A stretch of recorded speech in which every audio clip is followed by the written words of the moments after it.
Olá, seja muito bem-vindo a mais uma edição do Trabalho Legal que vai mostrar. A audiência pública no Senado debate a situação de trabalhadores expostos a condições análogas à escravidão em fazendas de café no sul de Minas Gerais. Evento realizado em São Paulo busca conscientizar a população sobre os malefícios do trabalho infantil na cadeia produtiva da moda. Supremo Tribunal Federal revoga a decisão que impedia a publicação oficial da lista suja pelo Ministério do Trabalho e Emprego. O Trabalho Legal é o programa do Ministério Público do Trabalho em parceria com a Associação Nacional dos Procuradores do Trabalho. O trabalho escravo em fazendas de café no sul de Minas Gerais foi tema de audiência pública na Câmara dos Deputados. A sessão foi realizada após fiscalizações do Grupo Móvel de Combate ao Trabalho Escravo terem flagrado essa prática na região. Elizabeth não consegue segurar as lágrimas ao lembrar da dura rotina de trabalho que ela e a família levavam nas lavouras de café no sul de Minas Gerais. Eu tive uma mãe que trabalhou também. Eu estou com a carteira dela ali. Só teve uma simples assinatura.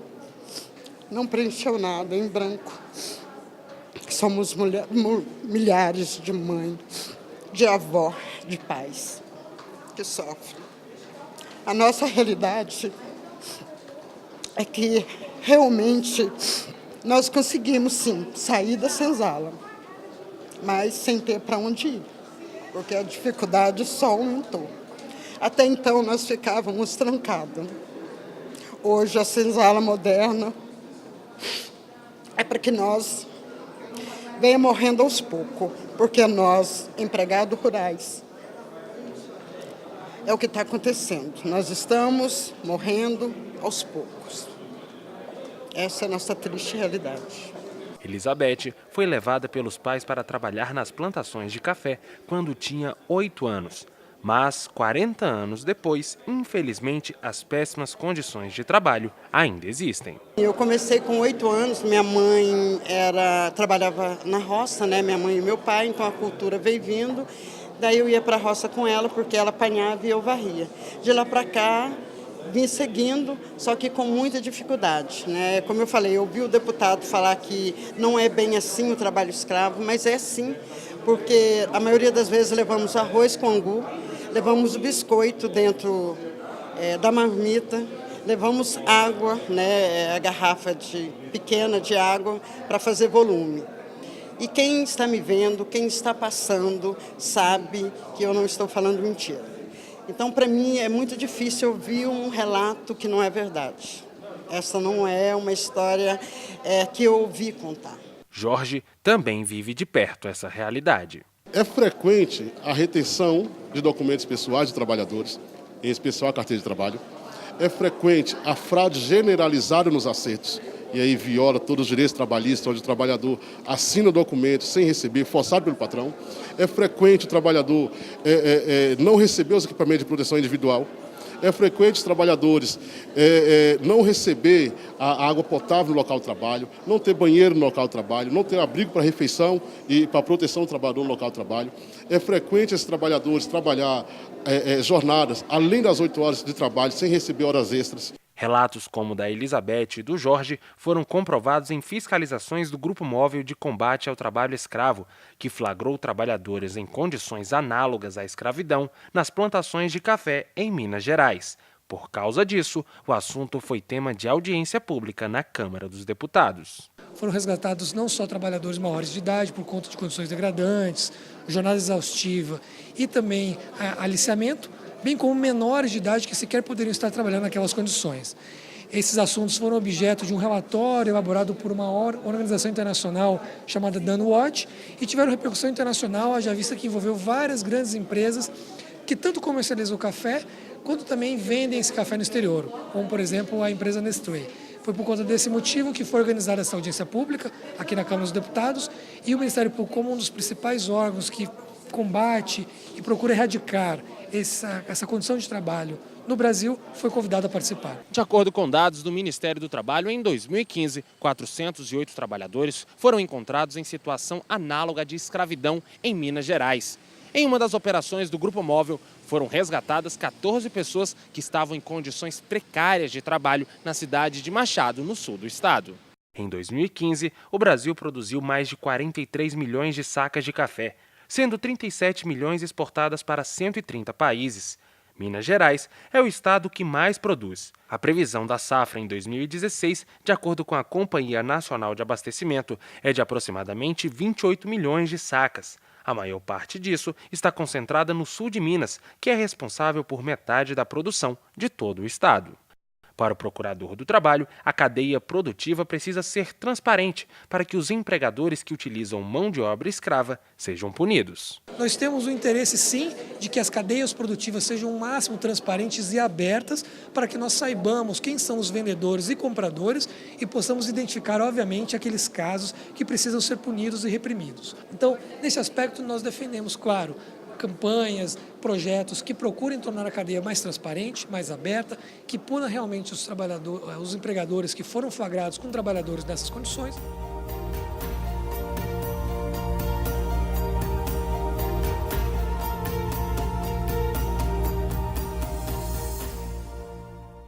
Os Jogos Olímpicos do Rio de Janeiro estão perto de começar.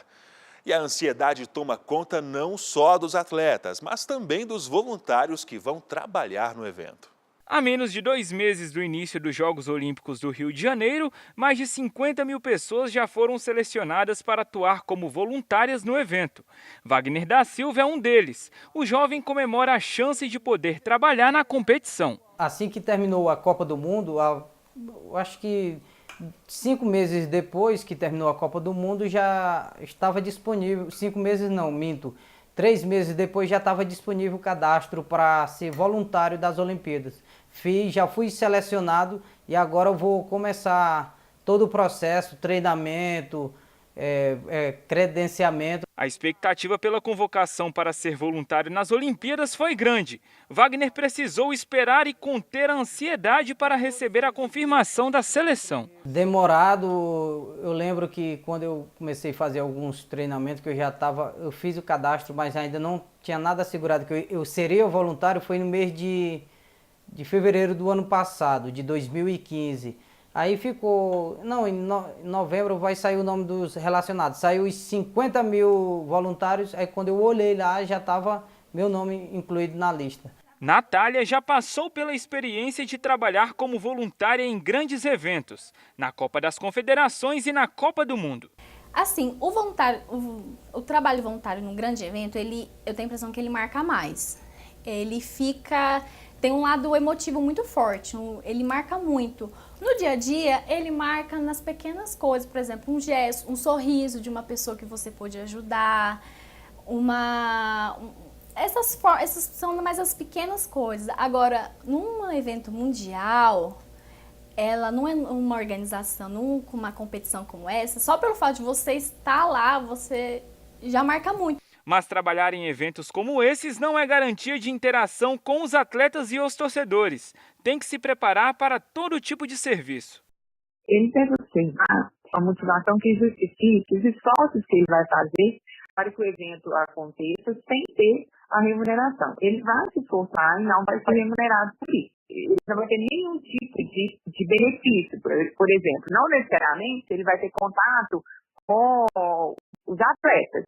Então, ele não pode estar imbuído ou desejando ter contato com esses atletas, ou ter uma relação direta com esses atletas, conversar, tirar foto, porque não é isso, não é uma diversão. É, na verdade, um trabalho que está sendo feito. A ideia é efetivamente um trabalho e que ele vai se dispor a fazer sem receber remuneração.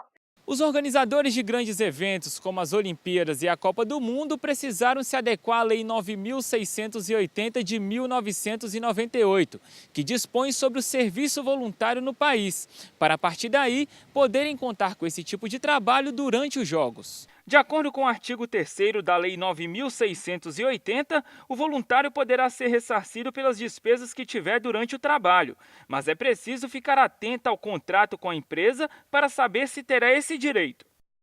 Agora, ele tem que se atentar de que, se ele está disposto a ter gastos de regra, ele vai ser ressarcido, mas isso tem que estar no termo de adesão dele ao serviço voluntário, e ele vai ser ressarcido. Ele vai ser ressarcido o valor integral que ele vai gastar de deslocamento da casa para o local, do local para a sua casa. Ele vai ser ressarcido da alimentação que ele vai ter no tempo que ele ficar à disposição do serviço voluntário. Então, isso ele deve estar atento para ver se no termo de adesão dele constam esses ressarcimentos, para que ele não tenha prejuízo econômico que ele não está ciente de que vai ter. Para a Natália, apesar de não ter remuneração, o trabalho voluntário acaba sendo marcante pela experiência que o serviço proporciona. Nós estávamos tão envolvidos com a ação, com o evento, que eu não tenho recordação do que poderia ter sido melhor. Foi tudo muito bom, foi tudo maravilhoso. Então não tenho, se teve alguma coisa na época, não ficou na minha lembrança, então é insignificante pela grandeza do evento que foi, a grandeza da nossa atuação, do nosso sentimento de estar lá atuando como voluntário. Já para quem vai ser voluntário nas Olimpíadas, basta apenas esperar o início dos Jogos para poder começar a trabalhar.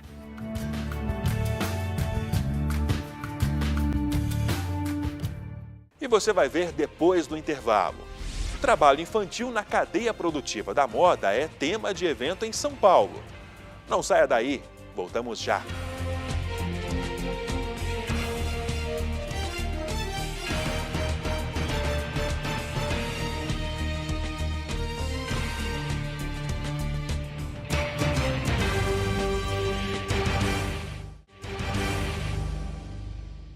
E o espaço agora é dos chefes e patrões dispostos a colocar a boca no trombone para mandar recados aos empregados. Veja agora o que eles disseram.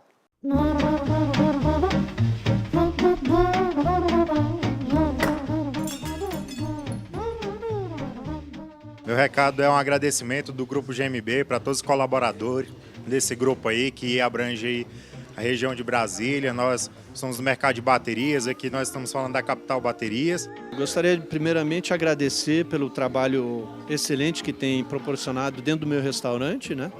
E a turma é uma turma de muitos anos, então a gente não é só empregados e patrões, mas como uma família trabalhamos juntos aqui no A Brasileira.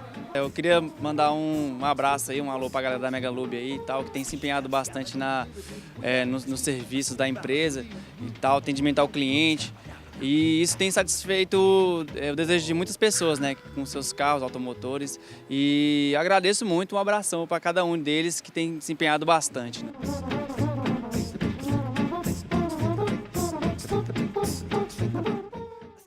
O que moda e trabalho infantil têm em comum?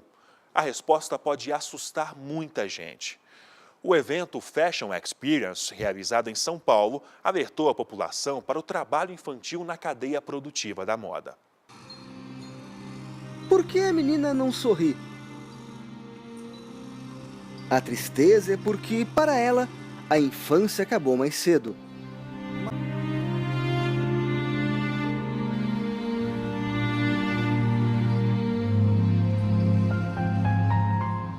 Muita gente olha uma vitrine bonita, sim, bem iluminada, com roupas modernas e atraentes e sente vontade de comprar. Agora, o que pouca gente sabe é que por trás dela muita coisa acontece, como, por exemplo, o trabalho infantil. A descoberta surpreende e também entristece.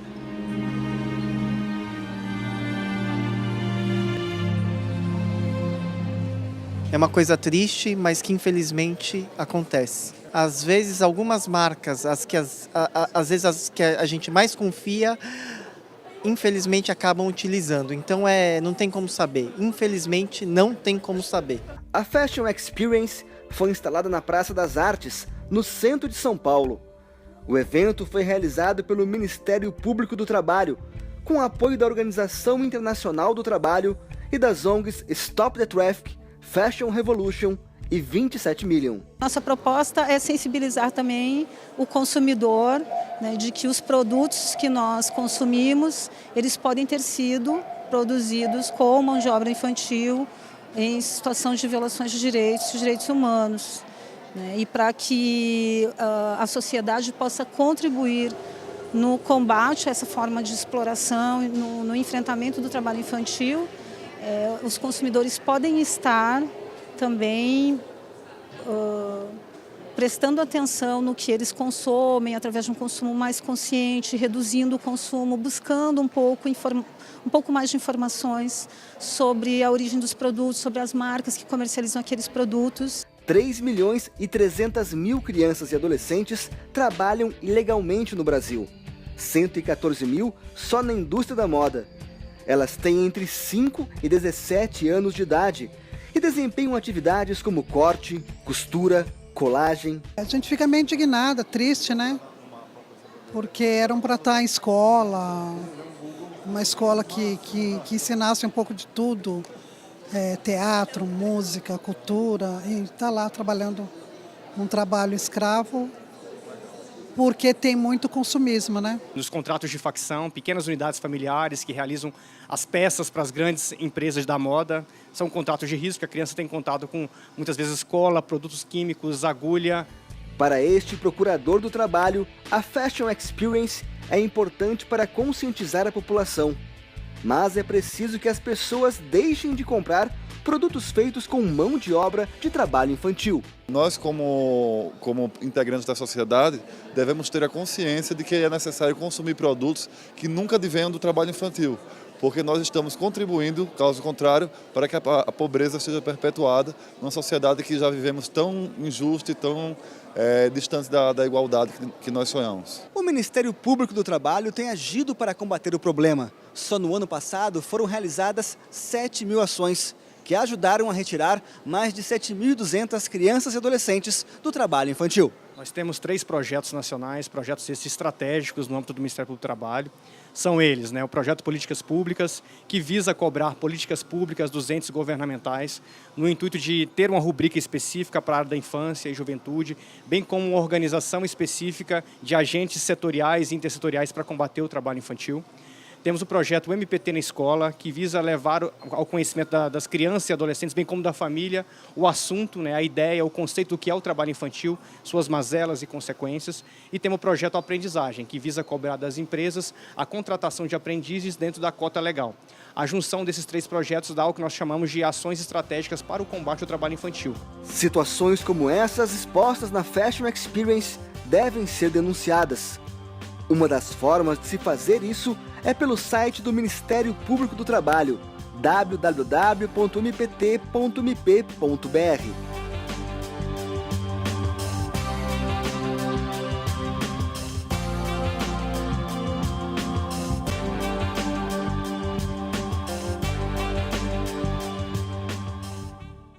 E você vai ver a seguir. Supremo Tribunal Federal libera a divulgação da lista suja do trabalho escravo. Voltamos em 1 minuto.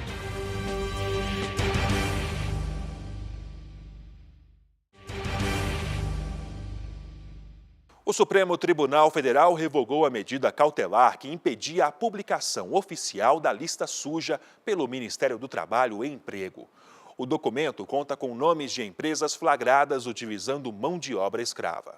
Desde dezembro de 2014, uma liminar concedida pelo Supremo Tribunal Federal impediu a divulgação das atualizações do cadastro de empregadores flagrados com mão de obra escrava, conhecida como lista suja.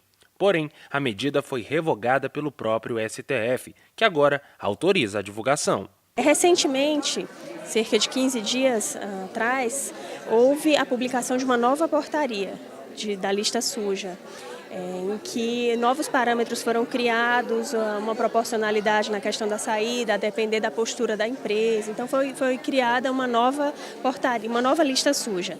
A partir disso aí, o STF entendeu que essa ação direta de inconstitucionalidade tinha perdido seu objeto. Então essa liminar que suspendia a publicação foi revogada. Na ação, a Associação Brasileira de Incorporadoras Imobiliárias argumentava que a portaria de criação do cadastro, publicada em maio de 2011, pecava por não prever instâncias de defesa contra a inclusão de nomes na lista, violando o devido processo legal. De acordo com a portaria interministerial do Ministério do Trabalho e Emprego e da Secretaria de Direitos Humanos da Presidência da República de 2011, o MTE e a SDH são os responsáveis por atualizar a lista suja do trabalho escravo. O processo foi feito mesmo sem a publicação do documento. Caso a empresa esteja na lista suja, ela é impedida de obter empréstimos em bancos públicos, como a Caixa Econômica Federal. Durante o período em que a publicação foi impedida de ser divulgada, ONGs como o Repórter Brasil utilizaram a Lei de Acesso à Informação para obter a lista e divulgar os nomes dos empregadores que usaram mão de obra escrava. Após esse fato específico, entidades da sociedade civil organizada, especificamente a Repórter Brasil e o Impacto, solicitaram ao MTE, por meio da Lei de Acesso à Informação, essas informações sobre os empregadores, o cadastro de empregadores que exploraram a mão de obra análoga de escravo. Já fizeram essa publicação antes nos seus sites. Então, enquanto estava suspensa a publicação da lista suja, houve essa publicação da lista chamada de transparência por essas entidades. A vice-coordenadora nacional para a erradicação do trabalho escravo reforça a importância do acesso à informação. Por outro lado, com relação ao direito de concorrência e a própria obrigação que tem a empresa de fazer o controle da sua cadeia produtiva, saber de quem está comprando, quem são os fornecedores, também os bancos públicos que têm o compromisso de não financiarem empresas que exploram mão de obra análoga de escravo. Então, é um acesso a uma informação importantíssima, que o trabalho escravo configura uma violação de direitos humanos gravíssima e é direito de todos saberem quem são os empregadores que cometem esse ilícito. De acordo com o Ministério do Trabalho, ainda não há previsão de divulgação da nova lista no site do órgão. Você aí já se sentiu prejudicado no trabalho por causa da cor ou do gênero? Uma pesquisa apontou que a maioria das grandes empresas brasileiras não tem ações afirmativas para incentivar a presença de mulheres e negros no ambiente de trabalho. Aos 18 anos, Cristina arrumou o primeiro emprego em um banco. A empolgação com a novidade fez com que ela apresentasse resultados positivos e rápidos. Tudo parecia bem, até o cargo ser ameaçado por reclamações do chefe, que estaria incomodado com o desempenho dela e achando que a Cristina queria assumir a função dele na empresa. Por incrível que pareça, a reclamação justamente era que eu não produzia, que eu não tinha quantidade de autenticação suficiente, que eu chegava muito tarde no trabalho, sempre atrasada. E como eu consegui provar, porque fica tudo registrado no ponto, a fita, né, do caixa, tem a hora que você abriu o caixa, a hora que você fechou, eu consegui comprovar para o meu coordenador que eu estava cumprindo o meu trabalho, mas a reclamação foi justamente que eu não estava fazendo. Não fui demitida, fui relocada, mas a reclamação inicial era para me tirar da equipe, porque minha produção estava equiparada com o coordenador, que era homem. Para Cristina, a discriminação e a perseguição do chefe, na verdade, seriam pelo simples fato de ela ser mulher. E ele me dava os piores serviços para fazer. Então, chegava serviço de empresas mais complicadas, que eram mais trabalhosas, que teoricamente eu iria demorar mais tempo e mostrar um menor resultado. E mesmo assim eu fazia. E sempre que era um serviço chato, ele passava para mim. E eu acabei dando conta. Na segunda experiência profissional da Cristina, de novo ela sofreu com a discriminação de um chefe, segundo ela, pelo mesmo motivo. Todas as reuniões que acontecia, quando esse gerente não estava presente, era esse coordenador, as minhas ideias não eram ouvidas. E quando era algum homem falando as minhas ideias, as ideias eram acatadas. Então foi cada vez ficando assim mais chato. Consegui a coordenação porque o gerente me deu, mas dentro da minha coordenação eu não consegui uma promoção, eu não subi. Porque todas as ideias que eu levava, porque daí eu tinha que levar para esse coordenador, que era o coordenador da minha equipe, eu não era ouvida, não conseguia. Um estudo divulgado pelo Instituto Ethos, especializado no mercado empresarial, revelou que a maior parte das 117 grandes empresas nacionais não tem ações afirmativas para incentivar a presença de mulheres e negros no ambiente de trabalho. Quando existem, essas ações são apenas pontuais, em vez de políticas com metas e iniciativas planejadas. Essas ações afirmativas, obviamente, como qualquer ação afirmativa, ela tem divergências. Dentro do Ministério Público do Trabalho, a gente entende que é muito importante fomentar políticas de ingresso que não necessariamente sejam só punitivas, ou seja, a nossa responsabilidade não seja apenas punir a empresa por uma ausência de descumprimento de normas, mas que ela também pense em formas de promover e inserir essa mulher no mercado de trabalho. Um outro estudo revelou que, embora tenha havido aumento da presença feminina no mercado de trabalho nas últimas décadas, a igualdade de direitos entre homens e mulheres ainda pode levar até 80 anos para ser atingida. O dado é do Relatório Global de Equidade de Gênero do Fórum Econômico Mundial. As mulheres são maioria da população brasileira, mas estão subrepresentadas nas grandes empresas e excluídas dos postos mais elevados. Estão mais presentes como aprendizes e estagiárias e perdem espaço no quadro executivo e nos conselhos de administração. A justificativa dos gestores para poucas mulheres nessas funções é a falta de interesse do público feminino. Em relação aos negros, eles são 52,9% da população do país.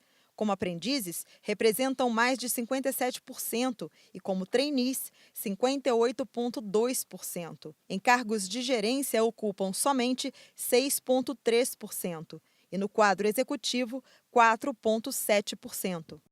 O rendimento feminino ainda é só 70% da renda masculina, e quando a gente vai verificar essa situação com as mulheres negras, a distorção é maior.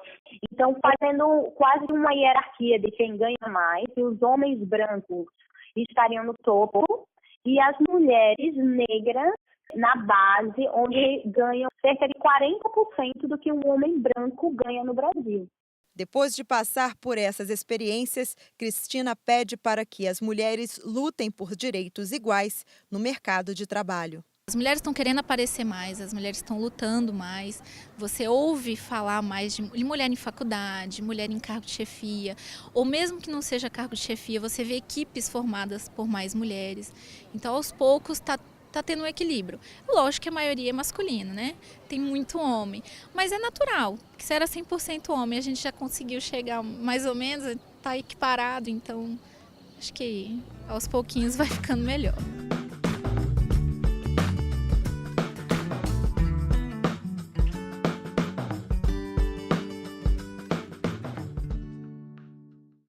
Como sempre digo aqui, o Trabalho Legal é feito para você e por você. Por isso, a sua sugestão de reportagem é muito bem-vinda. trabalholegal.pautas@gmail.com é o nosso contato. Agora, para mais informações sobre o Ministério Público do Trabalho, também é simples, basta acessar o portal www.mpt.mp.br e também o Facebook ou o canal no YouTube. Esta edição fica por aqui. Até a próxima!